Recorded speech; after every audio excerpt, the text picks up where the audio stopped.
Hello students and welcome back. I am Professor Castor and thank you for returning for one of our short courses that breaks down the larger courses into more bite-sized chunks so they're a little bit more accessible instead of trying to go through the war of an entire section. Also, I do apologize if the quality of the sound is a little off from how the intro and outro sound. Those were actually recorded before this setup actually got created, so it should be a little bit quieter, but other than that, it should be alright. First warlock we were going to talk about, Baldur the Stonecleaver, Circle Black-clad warlock. A bastion of strength and resolve, noted for his steadfast loyalty, Baldur the Stonecleaver is described among the circle as the Rock of Orboros.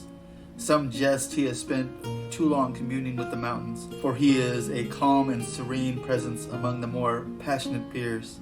When his battle temper is aroused, however, he becomes an unstoppable juggernaut made flesh. Baldur laughs off questions about his past, saying he was born in a bear cave near Borg's Gate.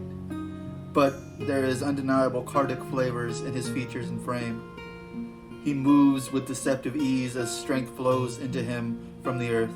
His massive stone sword swings through the air and shatters anything it encounters. No other man has been able to lift this weapon, let alone wield it in battle. Baldur insists this has nothing to do with his strength of limb, but it is because the sword is as much a part of him as his arms, which makes sense for the guy who communes with mountains. Older than he appears, Baldur has overseen numerous territories in his tenure with the Circle, has mentored powerful young druids such as Kaya the Wildborn, and has established unusual friendships with outsiders. He cares nothing for druidic politics and reserves his philosophy for the shaping of stone. He has shared lore with Rulic stonemasons, and even less contentious times conducted terse exchanges with the Guardians of Ios. Once he was a welcome guest among the Creels of the Thornwood and Scarfell, and is disappointed by the rift with the Trollkin.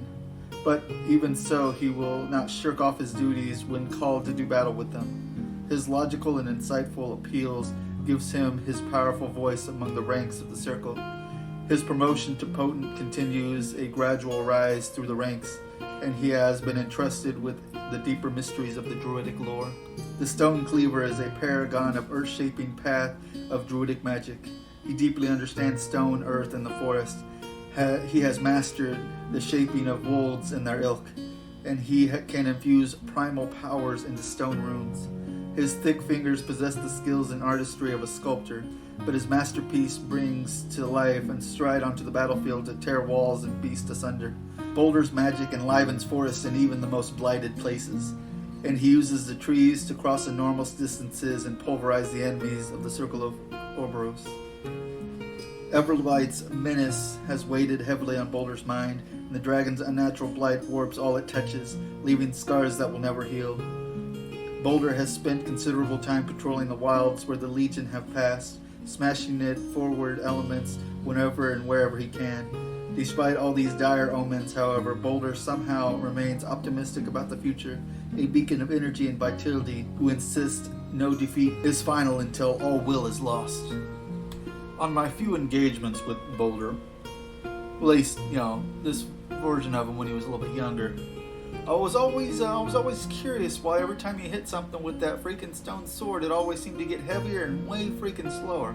And those random forces just pop up in the middle of the battlefield. It's like magic or something. Which is a great joke because, warlocks and warcasters are magical.